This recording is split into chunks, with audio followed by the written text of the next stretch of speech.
Tahimik ang lobby ng ospital nang sumabog ang tensyon. Sliding door. Isang German Shepherd. Mag-isa. Sa kanyang likod, isang batang babae, duguan at walang malay. Nakadapa sa balikat niya, parang iniingatang huwag mahulog. Maalikabok ang balahibo ng aso, nanginginig ang mga binti. Pero diretsyo ang tingin niya sa emergency room. Diyos ko, bulong ng isang nurse. Walang may alam kung saan siya nanggaling. Wala siyang tag, walang kasamang tao, walang nag-aalerto. Para bang pumasok lang siya dahil alam niyang dapat. Isang doktor ang tumigil sa gitna ng hakbang. Isang receptionist ang natulala. Isang gwardiya ang bumunot ng radyo pero hindi makapagdesisyon kung tatawag ba ng animal control o ng trauma team. Pero walang sumigaw. Tahimik. Dahil kahit papaano, alam ng lahat may rason kung bakit siya narito. Ang aso ay dumiretso sa gitna ng lobby, limping pero determinado. Inilapag niya dahan-dahan ang bata sa sahig, maingat, parang mas natatakot siya sa sugat ng bata kaysa sa sarili niyang pagod. Nang lapitan ng isang nurse ang bata, umungol siya. Hindi mabangis. Hindi agresibo. Parang babala lang. Bago tayo magsimula, mag-like at mag-subscribe dahil may mga bagay dito na kailangan mong malaman bago ang sinuman, sandali lang, sabi ng nurse. Hindi siya umaatake. Para siyang nananawagan. Lumapit si Emily. 22. Bagong nurse. Hindi pa tumatagal. Pero may instinct siya o baka empathy lang. Hindi siya natakot.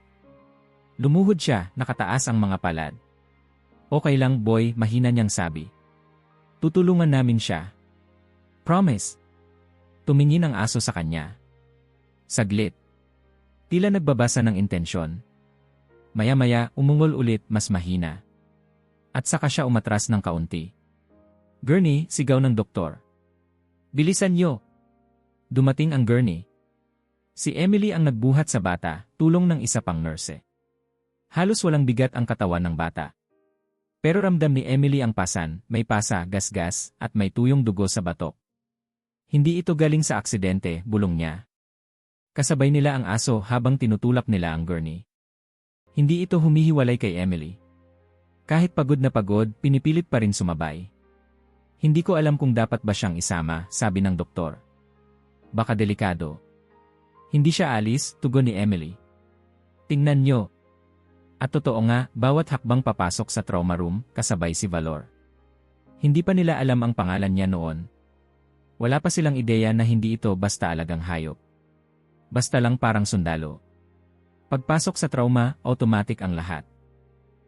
Oxygen, lines, gloves, maskara. Ang batang babae nasa edge ng survival. Mabagal ang pulso. Mababa ang oxygen. Lamig ng balat. Nangingitim ang paligid ng kanyang mata. May sugat sa abdomen. May lumang pasa sa likod. Pulso parang naipit. Tinali. Posibleng kaso ng abuso, bulong ng doktor. Si Valor ay nakatayo sa paanan ng kama, nanonood. Tahimik. Malalim ang paghinga. Nanginginig na ang katawan. Hayaan niyo akong lapitan siya, sabi ng vet na dumating. Kailangan natin siyang suriin. Pero nang lumapit ang vet, napatingin si Valor. Isang mababang growl. Hindi galit. Babala lang. Hindi siya papayag, sabi ni Emily. Hanggat hindi niya nakikita ang bata na ligtas. Paano mo nalaman? Tanong ng vet. Ramdam lang. Pinuntahan ni Emily si Valor, lumuhod. Okay lang, boy. Andito ako. Kasama mo ako. Tumingin ulit si Valor sa kanya. At sa kauna-unahang pagkakataon, umupo siya. Bumagsak ang likod. Pero ang mata, gising pa rin. Hindi siya aalis sa tabi niya, sabi ni Emily. Maya-maya, isang nurse ang tumingin sa monitor. Code red. Heart rate bumababa. Move her to imaging. Now. Nagkagulo ulit. Tumakbo ang staff habang itinutulak ang gurney. Sumisigaw ng status, nagtutulungan. Si Valor pilit pa ring sumasabay. Pero halatang wala na siyang lakas. Sa hallway, nadulas siya. Tumama ang balikat sa pader. Ngunit agad siyang bumangon. Habang tumatakbo ang iba, pinipilit niyang manatili sa tabi ng bata. May tama siya sa hita, pansin ng isang nurse. Dugong natuyo sa may likod. Pero hindi nagpapagamot. Nagulat sila nang biglang umungol si Valor hindi sa sakit. Sa kaba. Tumigil siya sa tapat ng pinto ng imaging room at umupo. Tila sinasabi, kailangan kong makita kung okay siya. Sa loob, si Emily ay sumilip mula sa glass panel. Naririnig mo ba ako, boy? Umingit si Valor.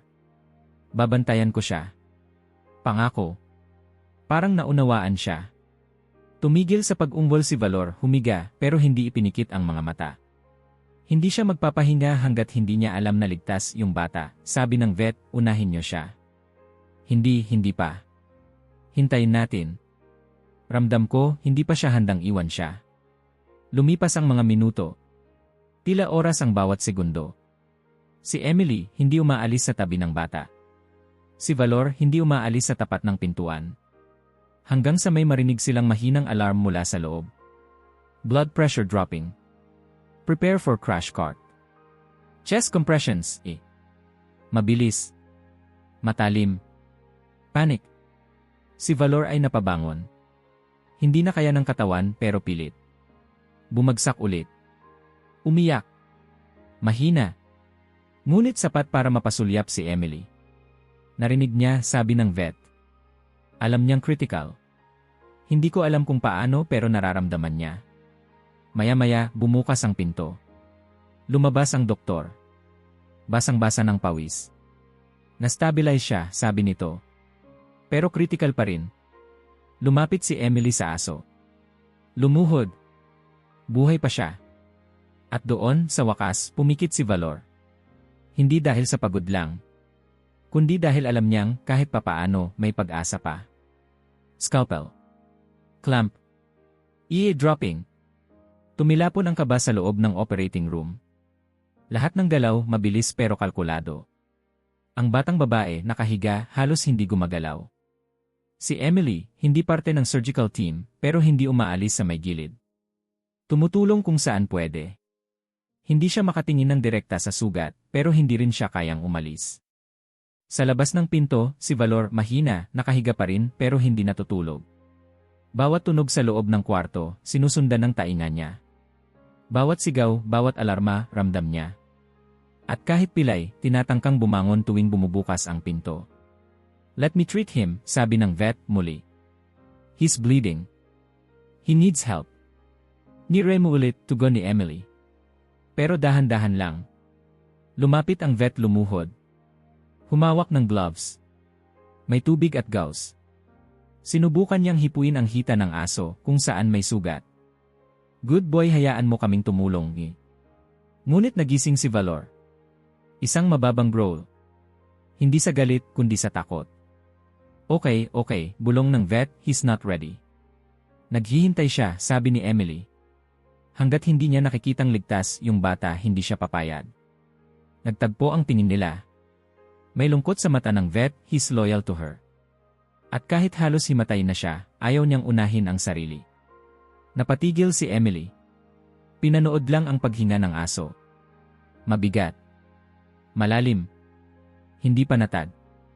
Pagbalik niya sa loob ng AC, nakita niyang pinagpupulungan ang bata. Possible internal bleeding sa abdomen. Pressure marks sa pulso, parang tinali.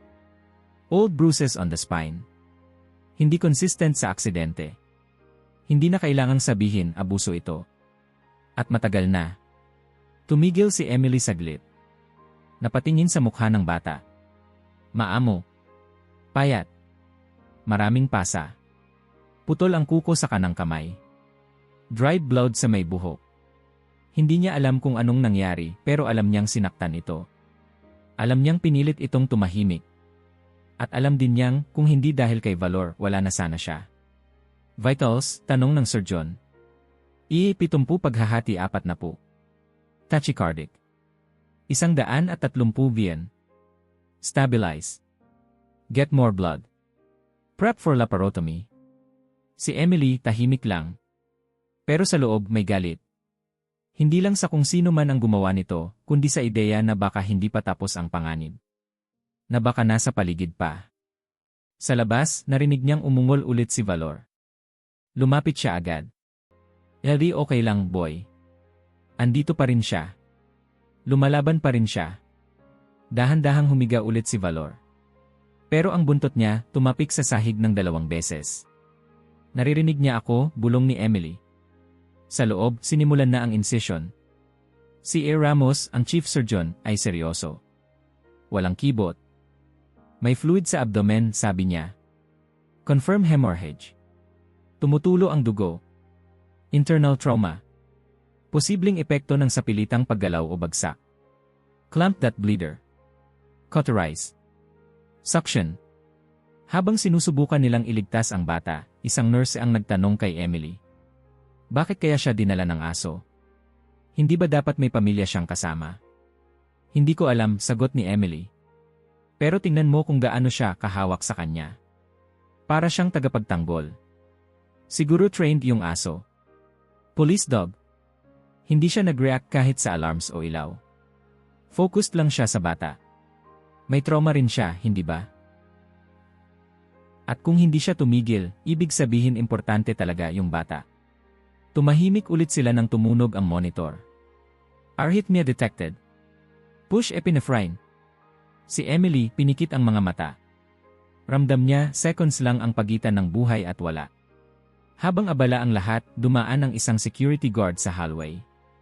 May nagsabi sa front desk, may lalaking naghahanap daw ng batang babae.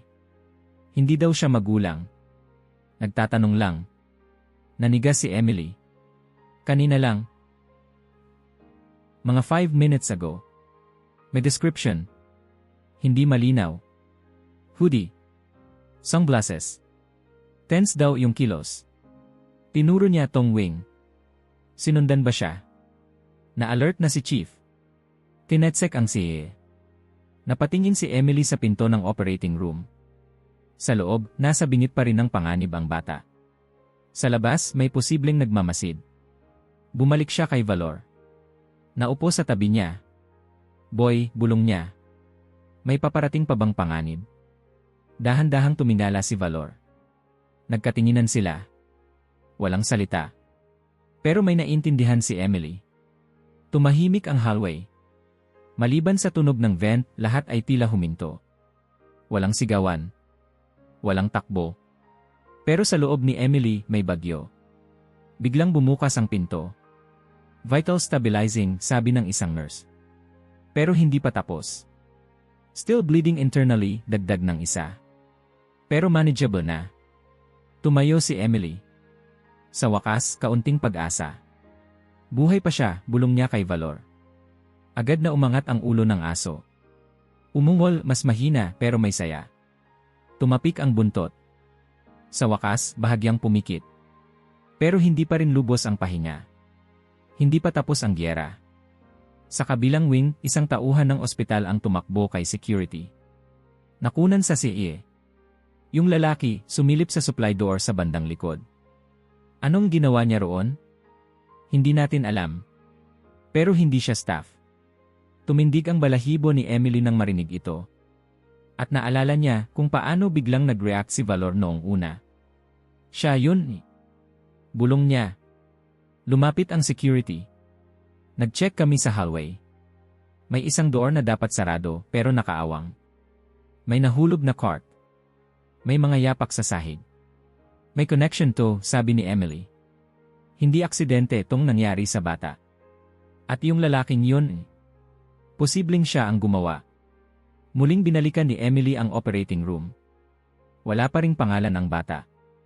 Wala pa ring dokumento. Pero isa lang ang sigurado niya, may nanakit sa kanya.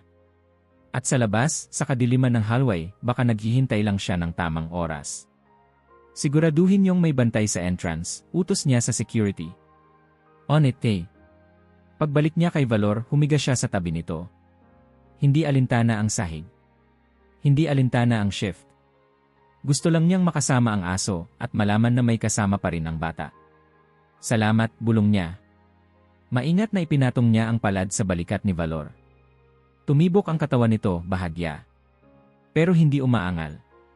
Hindi umiiwas. Alam ko, ikaw ang dahilan kung bakit siya buhay. Sa loob, ang mga doktor ay nag-opera pa rin. Pawis ang noo. Tumutulo ang dugo. Kinakabahan ang lahat pero walang sumusuko. At habang patuloy silang lumalaban, isang tanong ang lumulutang sa isip ni Emily. Paano kung hindi pa tapos ang panganib? Paano kung ang lalaking nasa hallway ay bumalik? At paano kung hindi lang ito kwento ng kaligtasan? Kundi simula pa lang ng paghahanap ng katarungan. Tahimik na muli ang ospital. Wala nang sumisigaw. Wala nang alarmang bumubulusok mula sa trauma room. Para bang saglit huminga ang mundo. Ang batang babae ay nasa recovery. Buntong hininga ng kaunting pag-asa. Si Valor sa wakas ay nakatulog.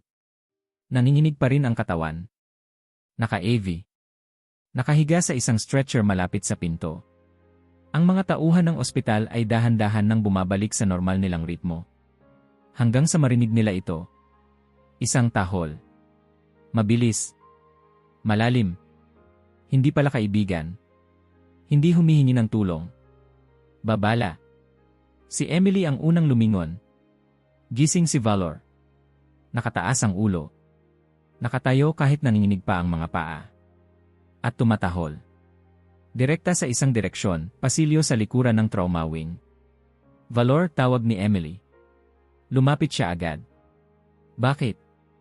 Ngunit hindi siya tumigil. Isang tahol pa. Mas malakas. Nakatingin pa rin sa parehong direksyon. Tumingin si Emily sa gwardya. May nadaanan ba kayo roon? Wala, sagot nito. Walang dumaan. Sarado iyang koridor na yan. Sigurado ka? Routine storage lang yan. Isinasara paggabi. Then bakit Bumaling muli siya kay Valor. At nakita niya. Tumindig ito. Mainat. Parang nagpipigil ng sakit. Puwersadong umaangat ang katawan mula sa pagkakahiga. Wait, hindi ka pwedeng bumangon. May sugat ka pa. Ngunit pinilit ni Valor. Isang hakbang. Isa pa. At pagkatapos lumakad siya. Mabagal. Paika-ika. Pero determinado. Tuloy-tuloy patungo sa direksyon ng tahimik na hallway. Boy, anong naamoy mo? Bulong ni Emily. Tumakbo siya paharap humarang. Hindi siya pinansin ni Valor. Tumingin lang saglit. Tila nagsasabi, sumunod ka na lang. May problema to, sabi niya. Lumapit siya sa gwardya. Sumama ka sakin. Seriously? Hindi siya basta tahol. May dahilan to, laging may dahilan siya. Nagkatinginan sila. Tumango ang gwardya. Dahan-dahan silang sumunod kay Valor na ngayon ay tila muling naging tracker dog. Ilong sa lapad. Hinga malalim. Bumibilis ang galaw. Pagdating sa dulo ng pasilyo, isang pinto. Storage door. Emily humakbang muna. Kumapit sa hawakan. Sarado dapat to, di ba? Sagot ng gwardya. Dapat nakalock. Binuksan niya ito. Madali. Walang resistance. Pagbukas, bumungad ang gulo. Isang medical cart na nakatumba. Isang kahon ng gloves nakabuhos sa sahig. Isang ring ng mga susi nakakalat parang nahulog habang nagmamadali. May basag na vial ng saline. At may bakas ng putik. Holy, bulong ng gwardya. Hindi to aksidente, sabi ni Emily. May pumasok dito. May naghanap ng kung ano. Si Valor ay pumasok sa loob. Agad na suminghot sa paligid. Paikot. Mas mabilis ang hinga. Tila tinutunton ang isang amoy na alam niya. Umungol. Baka yung lalaking hinahanap ang bata, bulong ni Emily. Baka nandito pa. Bakit niya babalikan to? Kung iniwan niya ang bata dito, baka may iniwang bakas. Oh. Baka gusto niyang tapusin ang iniwan niya. Napalunok ang gwardya. Kinuha ang radyo. May kailangan kayong makita sa supply corridor. Magpadala ng isa pang team dito. May breach. Habang inaalerto ang security, lumapit si Valor sa sulok ng kwarto. Tumahol. Sunod-sunod. At pagkatapos huminto. Sinimulan niyang amuyin ang pader. Ano nang meron dyan? Tanong ni Emily. Sa likod ng shelf, may punit na tela. Pulang hibla. Dumunggaw si Emily. Hinugot ito mula sa sulok. Tela ng damit? Tiningnan niya ang bata sa isip niya, ang punit na pulang dress. Kinumpirma niya sa sarili, kapareho. Tingnan natin ang likod ng ospital, sabi ni Emily. Kung tumakas siya, baka may iniwang trail. Hindi safe, sabi ng gwardya. Hindi rin safe to kung hindi natin alamin. At tingnan mo yung aso, hindi siya titigil. Si Valor ay nakaabang sa may pinto. Tila hinihintay silang magdesisyon. Parang sinasabi, wala na tayong oras. Nagpasya sila. Lumabas sila ng building sa gilid ng storage exit. Dito malamig. Tahimik. Walang ingay maliban sa huni ng insekto at malamig na hangin sa gabi. May grass patch na hindi naaabot ng mga ilaw ng ospital. Dito, sabi ni Emily. Si Valor ay humakbang papalapit sa damuhan. Amoy dito, amoy doon. Hanggang sa tumigil siya. Umungol. At hinukay ng paa ang lupa. May nakita ka ba? Lumuhod si Emily. Tinanggal ang mga dahon. May lumabas na tali, kapareho ng marka sa pulso ng bata. Muling tumayo ang balahibo niya. Dito siya nakatali. Bakas ng maliliit na yapak. Pababa. Papasok. At mas malalaking bakas paalis. May tumakbo. May nanghabol. Bumalik siya, bulong ng gwardya. Pero hindi niya nakuha ang bata. Nauna si Valor. Tahimik ang paligid. Ngunit si Valor ay nakatayo, nakatingin sa kabubatan sa likod ng ospital. Hindi kumikilos. Nakatuon lang ang tingin. May naamoy siya, sabi ni Emily. Lumapit ang gwardya. Sinundan ang direksyon ng tingin ni Valor. Tila may trail. Napatigil siya. May dumaan dito. May nadikdik na damo. May baluktot na sanga. Sinundan ng aso yung amoy. Kaya siya bumalik sa hallway kanina. Tumahimik silang lahat. Si Emily ay napalunok. Baka hindi pa siya malayo. Nagring ang radyo ng gwardya. Copy, EA confirms may unknown male figure na pumasok sa side door. Nakalabas ulit sa likod. Parehong oras nang magsimulang tumahol ang aso.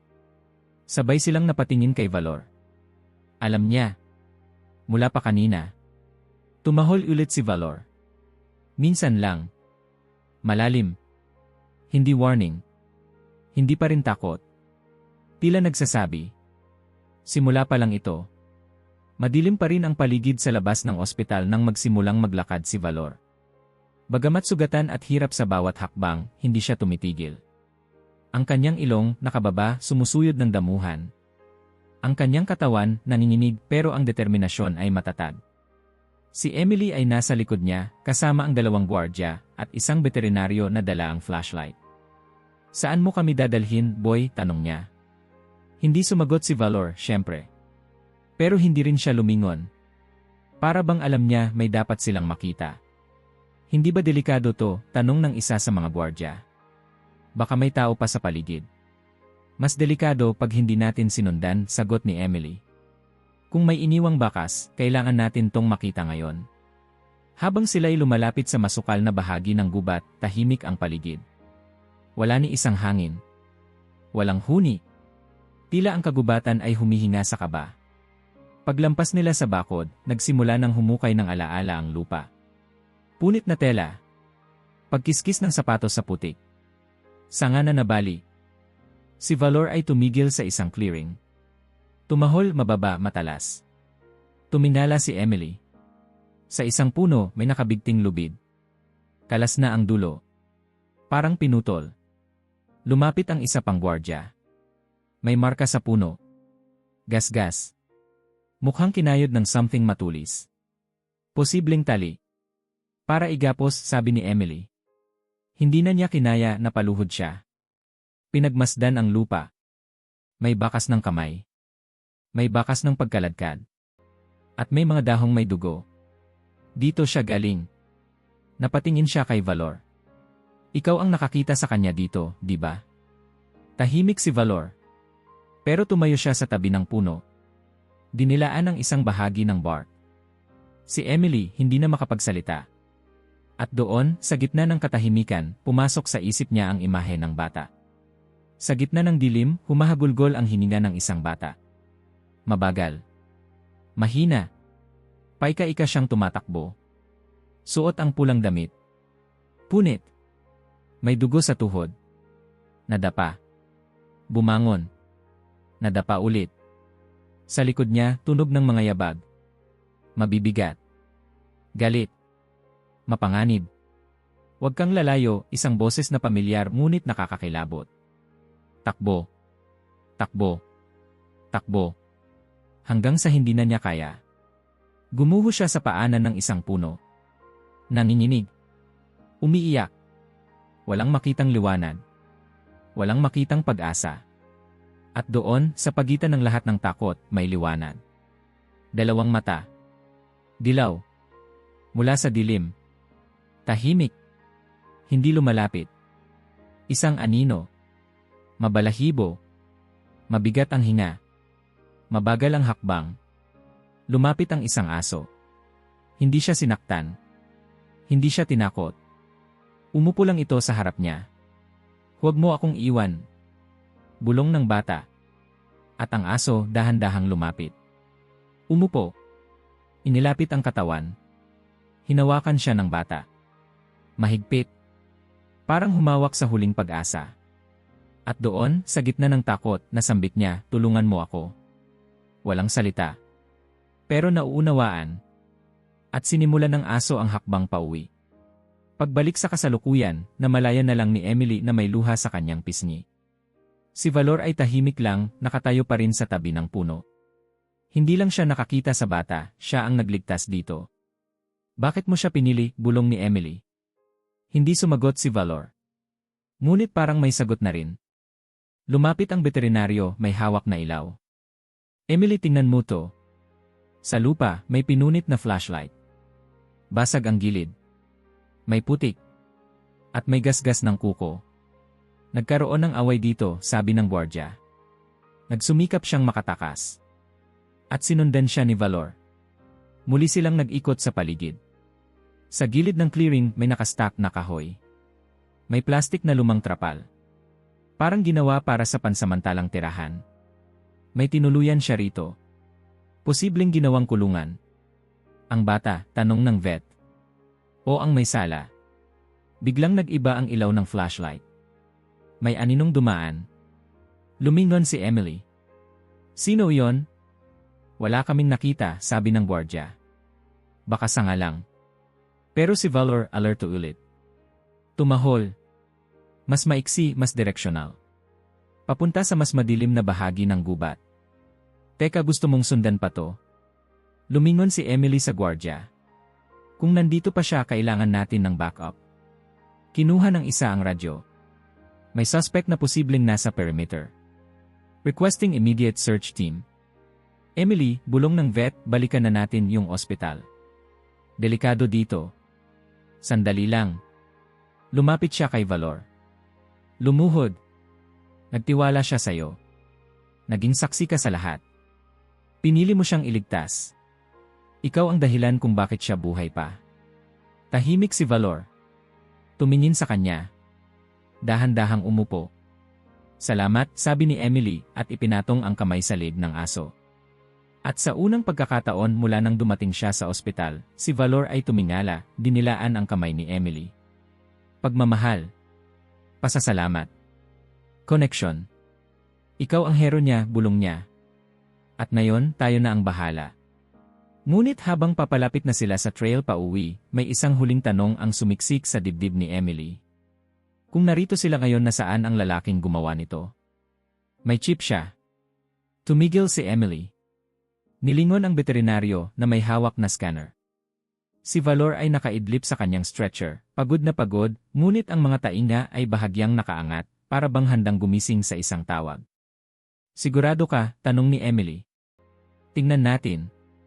Inilapit ng vet ang maliit na device sa leeg ni Valor. Sandali lang ang lumipas bago tumunog ito ng mahinang beep. Napalunok si Emily. May numero. May tala. Nag-load ang screen ng tablet na nakalink sa scanner. Mabilis ang takbo ng mga detalye. Serial number. Registration year. Date of birth. At sa pinakailalim, lumabas ang pangalan. Aisham Valor. Agad na kinilabutan si Emily. Napatingin siya sa aso na ngayon ay bahagyang dumilat, tila alam ang nangyayari. Valor. Bulong niya. Iyon talaga ang pangalan mo. Binasa ng vet ang tala. Registered siya sa National Washam Police Division.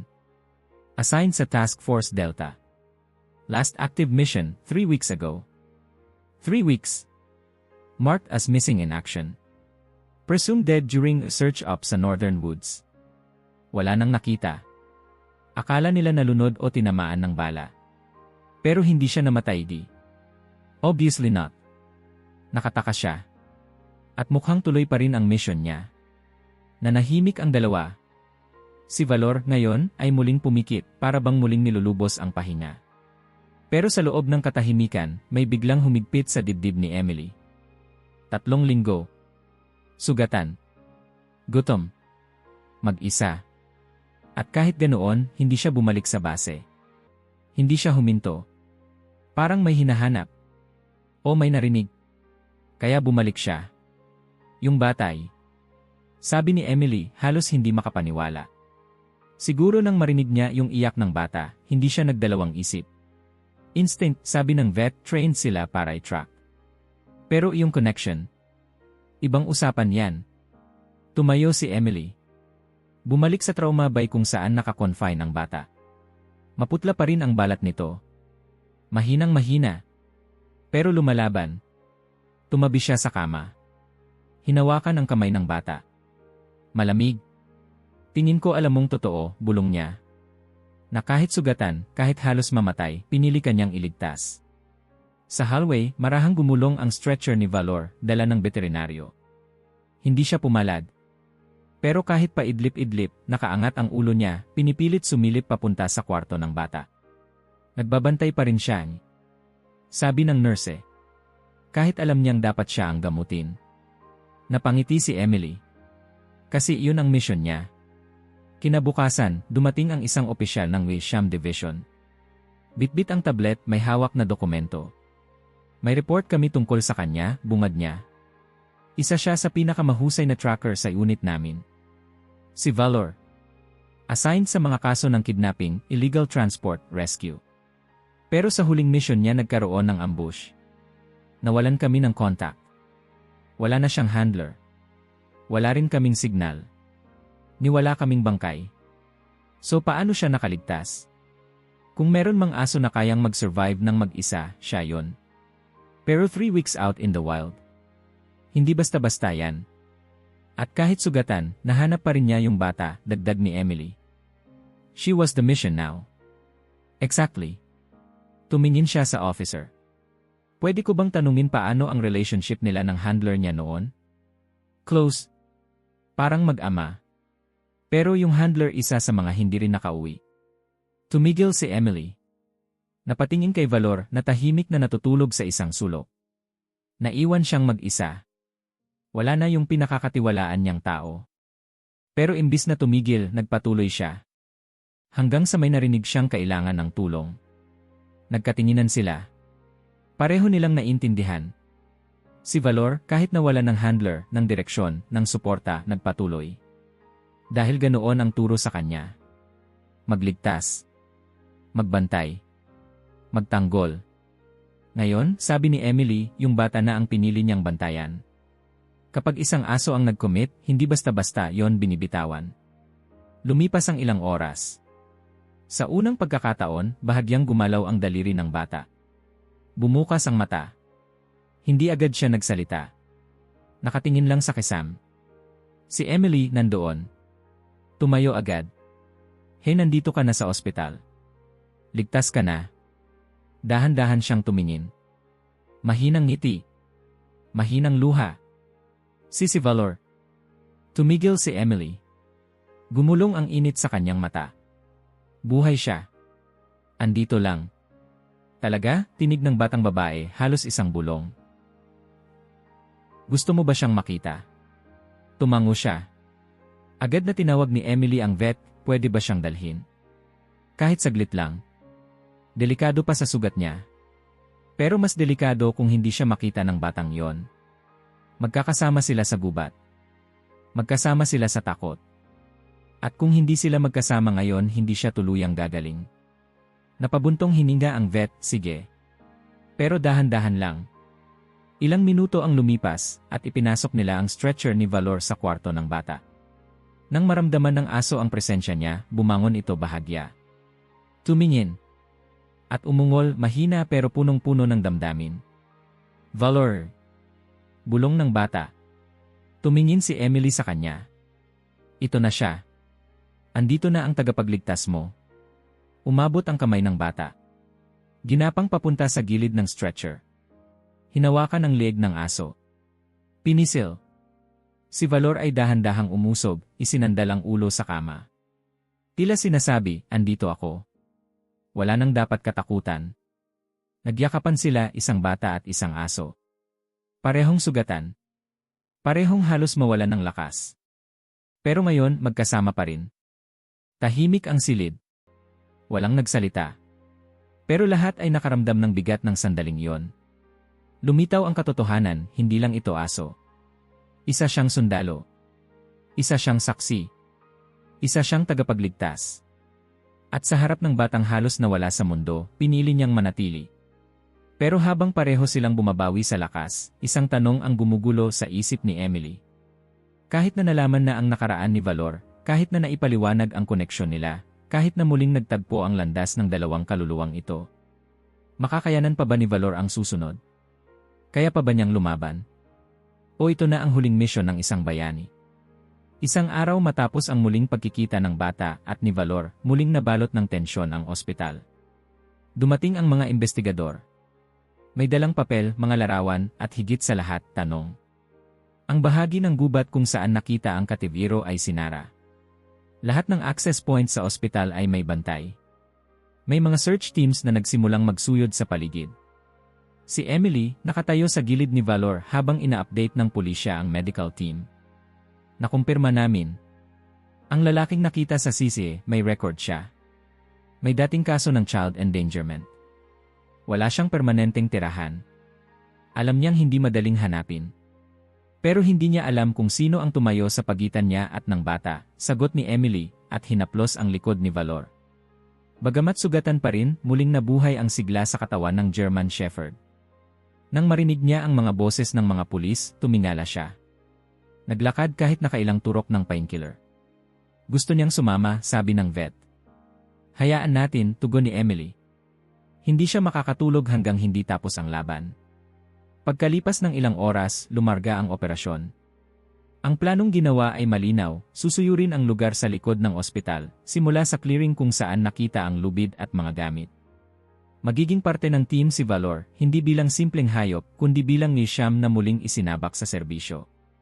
Hindi ito karaniwan, sabi ng isa sa mga pulis. Pero kung siya ang nakahanap sa bata, siya rin ang makakahanap sa salarin.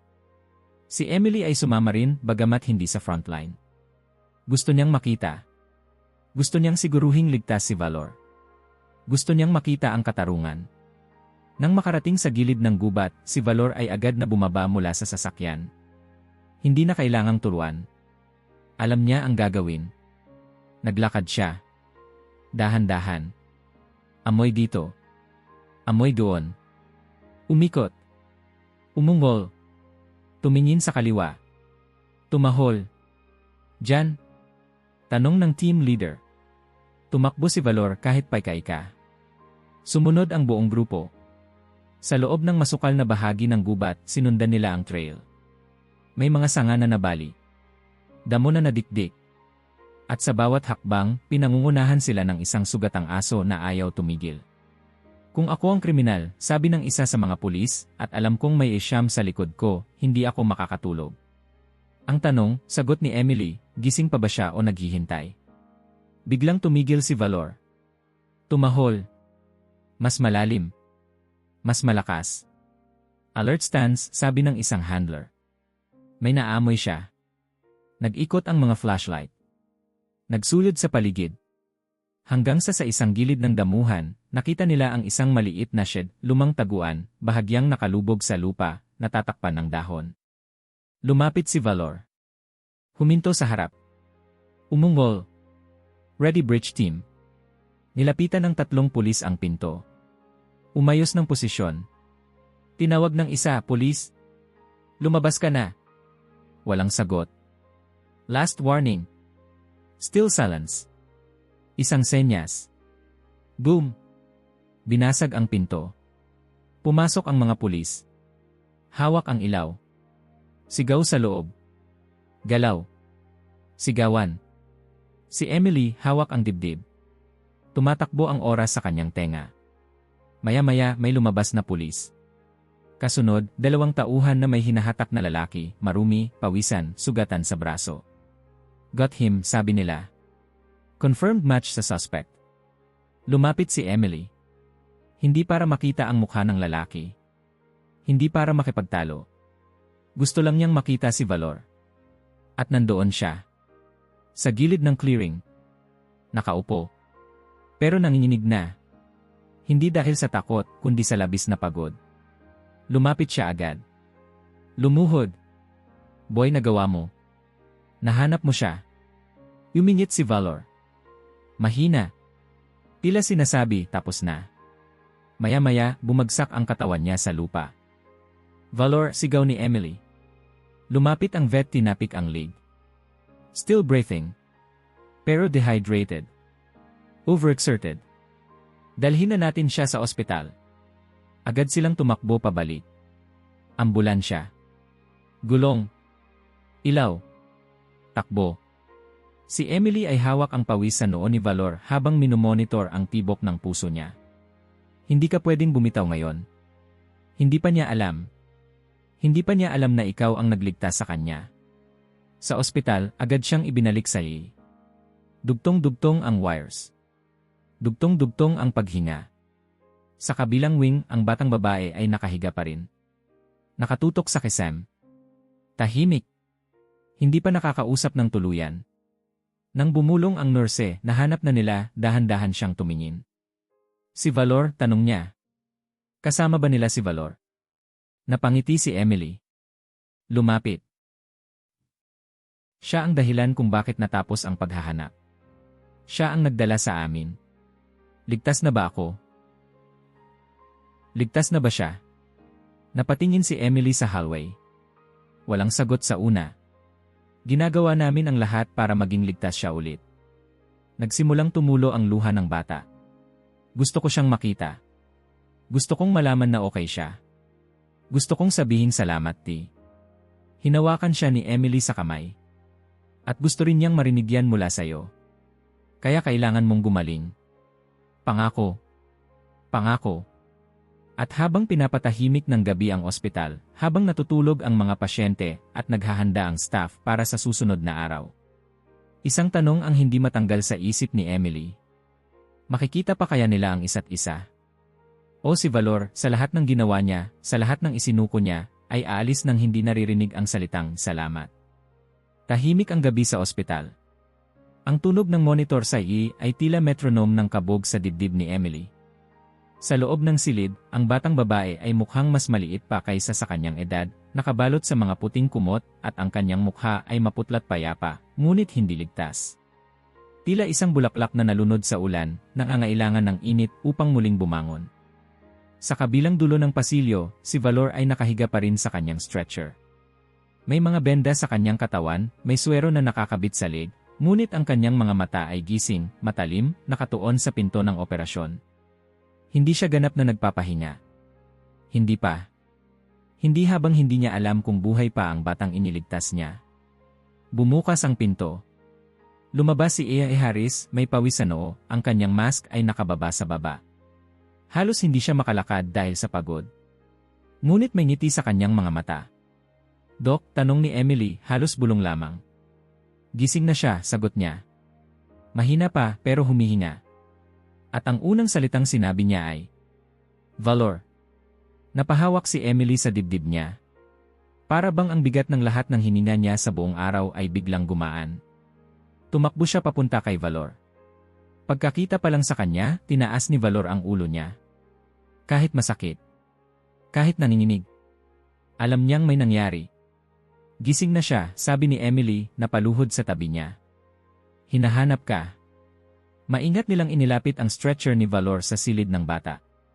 Ang bawat hakbang ng gulong ay may kasamang pag-asam, takot, at panalangin. Pagkapasok nila, tila nakaramdam ang bata ng presensya ni Valor. Dahan-dahan niyang iminulat ang kanyang mga mata. Valor, bulong niya, halos di marinig.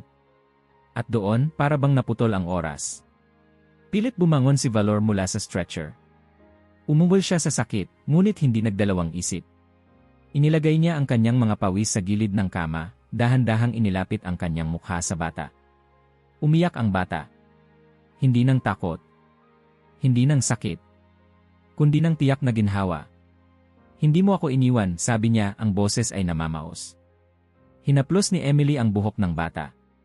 Hindi kanya kailanman iwan. Yumakap ang bata sa liig ni Valor mahigpit. Parang natagpuan niya muli ang sariling paghinga. Si Valor naman ay ipinikit ang mga mata, ang buntot niya ay mahina ngunit masiglang kumampay. Sa labas ng silid, ang mga nurse na dati abala ay tahimik na nakatingin. Isa sa kanila ay tahimik na umiiyak. Lumapit si E.R. Harris. Hindi pa siya ganap na ligtas, bulong niya kay Emily, pero kung merong makakatulong sa paggaling niya yan ang aso. Lumapit si Emily sa bata. Mahal ka niya, sabi niya. At alam ko, ikaw rin. Tumango ang bata. Pwede ba siyang manatili? Hindi siya aalis. Hindi ka rin niya iiwan. Tahimik ang silid habang ang dalawang nilalang na sugatan, isa mula sa kalupitan ng tao, at isa mula sa katapangan ng puso, ay magkasamang muling huminga. Lumipas ang mga oras. Sa bawat paghina ng bata, si Valor ay naroon. Tuwing magising siya mula sa pag-idlip, ang unang hinahanap niya ay ang malamig ngunit pamilyar na ilong ni Valor sa kanyang kamay. Tila sinasabi ng aso, narito lang ako. Isang gabi, habang ang buwan ay sumisilip sa bintana, bumulong ang bata kay Emily, akala ko mamamatay ako roon. Umupo si Emily sa tabi niya, hinawakan ang kanyang kamay. Pero dumating siya, dagdag ng bata. Tinawag ka niya, sabi ni Emily. Hinabol ka niya. Pinrotektahan ka niya. Wala siyang sinabi pero alam ko. Sa bawat hakbang niya, parang sinasabi niyang ligtas ka na. Si Valor, tila nakikinig, ay umungol ng mahina at isinubsob ang ulo sa dibdib ng bata. Gusto ko siyang makasama. Lagi. Hindi sumagot si Emily kaagad. Tumayo siya, lumapit sa bintana, at tumingin sa malamig na gabi sa labas. Naiintindihan ko, wika niya. At sa tingin ko, matagal ka nang pinili ni Valor. Hindi lang ngayon. Pagbalik niya sa kama, natutulog na muli ang bata. Ngunit hindi siya bitaw sa balahibo ni Valor. Kinabukasan, dumating ang mga pulis. Dinala nila ang magandang balita, nahuli na ang salarin. May mga ebidensyang natagpuan sa kagubatan, lubid, damit, bakas ng paa. At higit sa lahat, si Valor ang tumulong sa paghahanap. Siya ang nagturo ng daan. Nang marinig ito ni Emily, agad niyang nilapitan si Valor. Mission complete, boy, sabi niya. Ginawa mo na ang lahat. Pwede ka nang magpahinga. Ngunit hindi pa rin. Si Valor ay nanatiling alerto. Ang kanyang mga mata ay laging nasa bata. Parang sinasabi, hindi pa tapos. Hanggat hindi siya ganap na ligtas. Kinagabihan, muli na namang gumising ang bata. Nasa tabi niya si Emily. Kamusta pakiramdam mo? Tanong niya. Mas okay kapag naririnig ko siyang humihinga. Gusto mo ba siyang makita ulit? Tumango ang bata. Inilapit ni Emily ang stretcher ni Valor. Ngunit ngayon, hindi na siya magpapa-stretcher. Pinilit niyang tumayo, pilit sinusuportahan ang sarili. Hindi ka kailangan bumangon. Ngunit bago pa siya pigilan, sinubukan niyang maglakad papunta sa kama. Nanginginig. Mabagal. Pero matatag. Tumayo si Valor. Sinalubong siya. At sa gitna ng silid, nagtagpo sila. Salamat, bulong ng bata. Tumahimik ang buong ospital. Parang lahat ng naroon ay napatigil. Si E.R. Harris ay lumapit, nagulat sa nakita. Isang bata, halos mamatay kahapon, ngayon ay may lakas na tumayo dahil lamang sa presensya ng isang aso. Galing niya, sabi ng isang nurse. Hindi siya ordinaryong aso, sagot ng isa pa. Si Emily, bagamat pagod, ay ngumiti. Hindi nga. Isa siyang bayani. At habang papalapit ang gabi, habang ang mga bituin ay kumikislap sa labas ng ospital, si Valor at ang batang babae ay natulog sa parehong kama. Magkasama. Magkatabi. At doon, sa katahimikan ng gabi, may bumulong. Sa mundo na puno ng dilim, minsan kailangan lang natin ng liwanag na may apat na paa. Tahimik ang kwarto.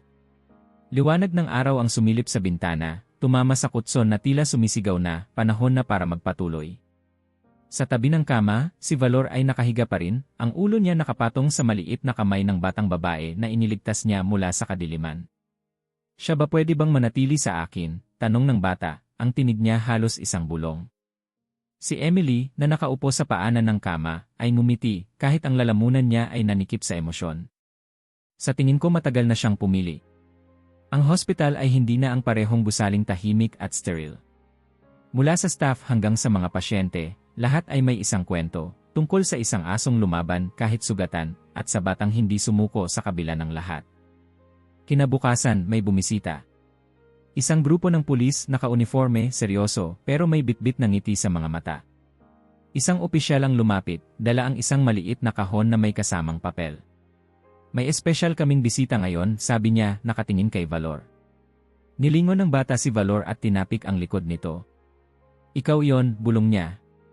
Binuksan ng opisyal ang kahon, isang medalya na may ukit, para sa katapangan at katapatan, Siyam Valor. Tahimik ang silid habang ikinabit ito sa kwelyo ni Valor. Tinahulan ni Valor ng mahina, tila naiintindihan ang kahulugan. Lumingon ang opisyal kay Emily. Hindi lang siya nagligtas ng buhay. Tumulong siya para mahuli ang gumawa nito. Kung hindi dahil sa kanya, baka hindi natin nalutas ang kaso. Nagkatinginan ang lahat. Ang bata, si Valor, si Emily, ang mga nurse, at ang mga doktor. Ang bigat ng mga araw na lumipas ay unti-unting napalitan ng isang bagay na bihira sa mga ospital, pag-asa. Ilang araw ang lumipas. Sa bawat kwarto ng pediatric wing, may kwento na si Valor, ang asong bayani. May batang nagpipinta ng larawan niya. May batang humiling na yakapin siya. May tumahimik lang habang hinahaplos ang kanyang likod. Isang umaga, habang naglalakad si Emily sa hallway, sinalubong siya ng head nurse. May tanong ako, Anya. Ano ang plano niyo para sa kanya? Napahinto si Emily. Napatingin sa malayo. At sa puso niya, alam na niya ang sagot. Kailangan niya ng tahanan, sagot niya.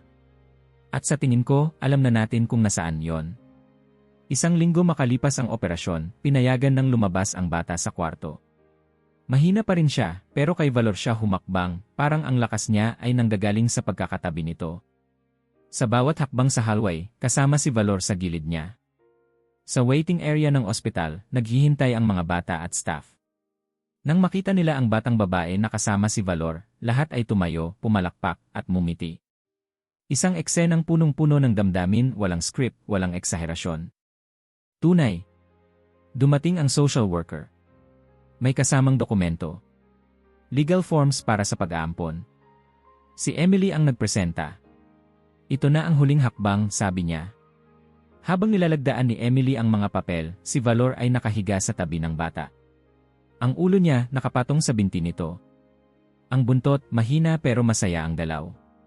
Sa huling araw ng pananatili nila sa ospital, isang maliit na selebrasyon ang inihanda. May cake, may banner na may nakasulat, Salamat, Valor. Ang mga bata ay may hawak na balloons. Isa-isa nilang nilapitan si Valor at ibinulong ang kanilang pasasalamat. Sa gabi, nang humupa na ang kasiyahan, naglakad si Emily papunta sa silid ng bata. Naabutan niya itong natutulog na, ang isang kamay ay nakahawak pa rin sa balahibo ni Valor. Si Valor, bagamat halatang pagod, ay gising pa rin. Tila nagbabantay. Salamat, bulong ni Emily habang hinahaplos ang kanyang ulo. Ginawa mong posible ang lahat ng to. Tahimik ang ospital sa huling eksena. Wala nang sigawan. Wala nang takot. Sa kwarto, ang bata at ang aso ay magkatabing natutulog. Malalim ang hinga. Ligtas. Magkasama. At habang pinapatay ni Emily ang ilaw ng silid, ibinulong niya sa sarili. Pero ang hindi alam ng lahat ay kung ano ang sinabi sa akin ng batang yon, ilang araw pagkatapos ng lahat ng ito. Isang bagay na magpapabago sa lahat. Kung umabot ka hanggang dito, marahil ay dama mo rin ang bigat ng kwento ni Valor. Kaya, kung pinaniwala ka ng kwentong ito na may mga bayani pa ring naiiba sa inaakala natin, ibahagi mo. Ay share mo ito sa isang taong naniniwala pa sa kabutihan. At komenta mo rin, kung ikaw ang batang yon ano ang gagawin mo. At huwag kalimutang i-activate ang bell. Dahil ang susunod na bahagi ng kwentong ito, makakagulantang sayo. Kung naabot mo na ito, mag-iwan ng like at mag-subscribe dahil ang mga balitang tulad nito, ikaw ay dapat. Ang unang nakaalam,